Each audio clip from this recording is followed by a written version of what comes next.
trading လောကမှာလှိုင်းထွားစွာစေနိုင်တဲ့ platform တစ်ခုအကြောင်းပြောပြချင်ပါတယ်ဒီနေ့မှာတော့ trader တွေအတွက်အစွမ်းထက်တဲ့ tool တစ်ခုဖြစ်တဲ့ C-Trader platform အကြောင်းသူတွေမှာဘာတွေရှိလဲဘလို့အသုံးဝင်လဲဆိုတာကိုတစ်ချက်ချင်းစီကြည့်သွားကြပါမယ်ဒီ platform ကိုအသေးစိတ်နားလည်နိုင်ဖို့အဓိကအပိုင်း၄ပိုက်ခွဲပြီးလေ့လာသွားကြမယ်ပထမဆုံး C-Trader ကဘာကြောင့်ခေတ်မဲ့တဲ့ရွေးချယ်မှုခိနေရတယ်လဲဆိုတာကိုကြည့်မယ်ပြီးရင်သူ့ရဲ့ PC interface ကိုဘလို့ထိရောက်အသုံးချမလဲ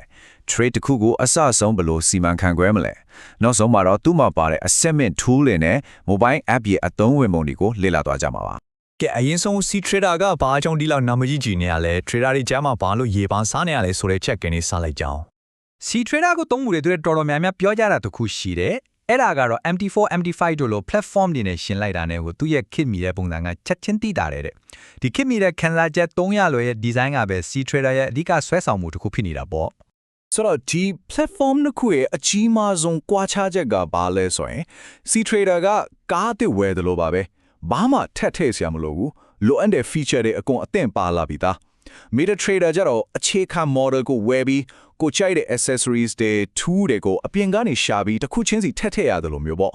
ဒါကြောင့်အားလုံးအသင့်ဆုံးလိုချင်တဲ့သူတွေအတွက် C-Trader ကပိုဆင်ပြေနိုင်ပြီးကိုစိတ်ကြိုက်စိတ်ရှည်လက်ရှည်တိစောက်ချင်တဲ့သူတွေအတွက်တော့ MetaTrader ကပိုသင့်တော်တယ်လို့ပြောလို့ရပါတယ်ဟုတ်ပြီ C-Trader ရဲ့အတွင်ပိုင်း idea ကိုရသွားပြီဆိုတော့အခုသူ့ရဲ့အတွင်ပိုင်းကိုတစ်ချက်ဝင်ကြည့်ကြအောင်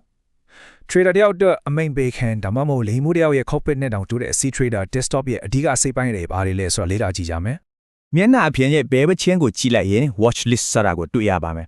ဒါကတော့ကိုအမြဲတမ်းစောင့်ကြည့်နေလေစိတ်ဝင်စားတဲ့ငွေကြေးအတွေးတွေကုန်ပစ္စည်းတွေကိုစုထားတဲ့ကိုပိုင်စရင်လီဟောအတုံးဝင်တာကကိုကြည့်ချင်တဲ့ symbol ကို chart ပေါ်ကို mouse နဲ့ဆွဲချလိုက်ရုံပဲအရန်လွယ်ပါတယ်ချားရဲ့အောက်ဘက်ကိုဆင်းကြည့်လိုက်ရင် trade watch ဆိုတဲ့ panel ကြီးကိုတွေ့ပါမယ်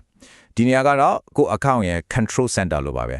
လက်ရှိဖွင့်ထားတဲ့ trade တွေကအညက်လားအရှုံးလားဘယ်လောက်ဖြစ်နေပြီလဲအရင်ကလောက်ခဲ့တဲ့ trade မှတ်တမ်းတွေကဘယ်လိုလဲအားလုံးကိုဒီနေရာထဲမှာစုပြီးကြည့်လို့ရပါတယ်နောက်တစ်ခုက active symbol panel ဒါကတော်တော်အတုံးဝင်တယ်ကိုရွေးထားတဲ့ asset တစ်ခုတည်းကိုပဲအသေးစိတ်အချက်လက်တွေအကုန်ကြည့်လို့ရတဲ့နေရာပါဥပမာ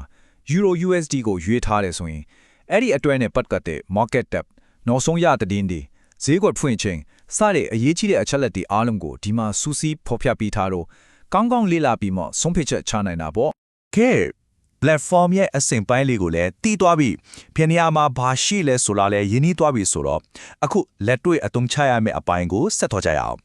trade တစ်ခုကိုဘယ်လိုဖွင့်မလဲပြီးတော့အဲ့ဒါကိုဘယ်လိုစီမံခန့်ခွဲမလဲဆိုတာကိုအဆင့်ဆင့်ကြည့်လိုက်ကြစို့ trade အသစ်တစ်ခုဖွင့်ဖို့ကတကယ်ကိုရိုးရှင်းပါတယ်ကို trade ချင်တဲ့ instrument ပေါ်မှာ right click နဲ့ create new order ကိုရွေးလိုက်ရုံပဲပြီးရင်တော့ကိုဝင်ချင်တဲ့ order အမျိုးအစားကိုရွေးရမယ်လက်ရှိဈေးတိုင်းချက်ချင်းဝယ်မလား market order ဒါမှမဟုတ်ကိုလိုချင်တဲ့ဈေးကိုစောင့်မလား limit order ပေါ့အဲ့ဒါပြီးရင် lot size ဘယ်လောက်နဲ့ဝယ်မလဲတတ်မှတ်မယ်ပြီးတော့အရေးကြီးဆုံးဖြစ်တဲ့အရှုံးဘယ်လောက်မှာရမလဲ stop loss နဲ့အမြတ်ဘယ်လောက်မှာယူမလဲ take profit ဆိုတာတွေကိုထည့်ပေးရုံပါပဲအခုပြောမယ့်အချက်က C-Trader ရဲ့တကယ့်ကို killer feature တစ်ခုလို့ပြောလို့ရတယ်အဲ့ဒါကဘာလဲဆိုတော့ stop loss နဲ့ take profit မြင်းတွေကိုချက်ပေါ်မှာတင် mouse နဲ့တိုက်ရိုက်ဆွဲပြီးရွှေ့လို့ရတာပဲဒါကကိုယ့်ရဲ့ risk ကိုအမြင်နဲ့တင်လွယ်လွယ်ကူချိန်ကြီးနေစေတယ်တော်တော်လေးကိုအသုံးဝင်တဲ့ feature ပါဒီလိုလုံးဆောင်ချက်က MetaTrader မှာမပါဝင်ပါဘူး trade တစ်ခုကိုဖွင့်ပြီးရင်ပိတ်ဖို့အတွက်လည်းနီးလန်တီရှိပါတယ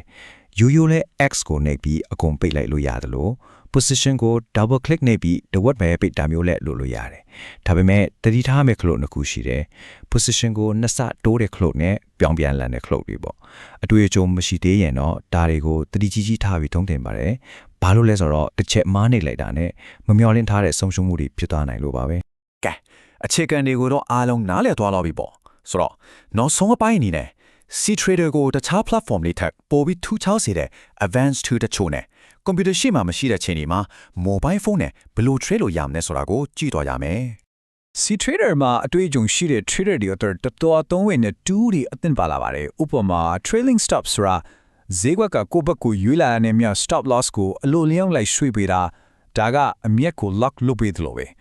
advanced SL/TP ကြတော့အမြက်ကိုအပိုင်လိုက်ယူတာအရင်မရှုံအောင်အလိုလျောက် break even ရွှေ့ပေးကြတယ်လွန်နိုင်တယ်နောက်ပြီး Rinko chart လိုမျိုးအချင်းကိုမဟုတ်ပဲဈေးနှုန်းအတက်အကျကိုပဲအဓိကထားတဲ့ chart အမျိုးအစားတွေလည်းပါတော့ဈေးကွက်ကိုရှုထောင့်အသစ်တွေကနေတုံးတက်နိုင်တာပေါ့ဒါပေမဲ့မင်းစရာတစ်ခုရှိလာတယ်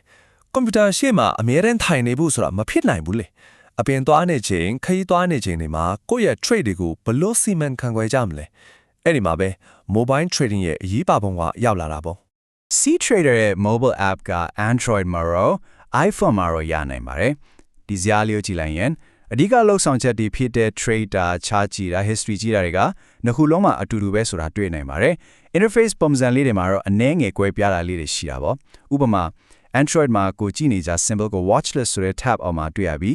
iPhone မှာတော့ popular market ဆိုတဲ့နာမည်နဲ့ပြထားတယ်ဒါပေမဲ့ဒီလိုအသေးအဖွဲကွာခြားချက်လေးတွေကလွယ်ရင်နှစ်ခုလုံးမှာအစွမ်းထပ်ပြီးအတွန်းဝင်ပါတယ် ဆိုတော့အဆုံးသတ်အနေနဲ့စဉ်းစားစရာမိန်ခွန်းလေးတစ်ခုနဲ့ပဲညီကုန်းချုပ်လိုက်ချင်ပါတယ်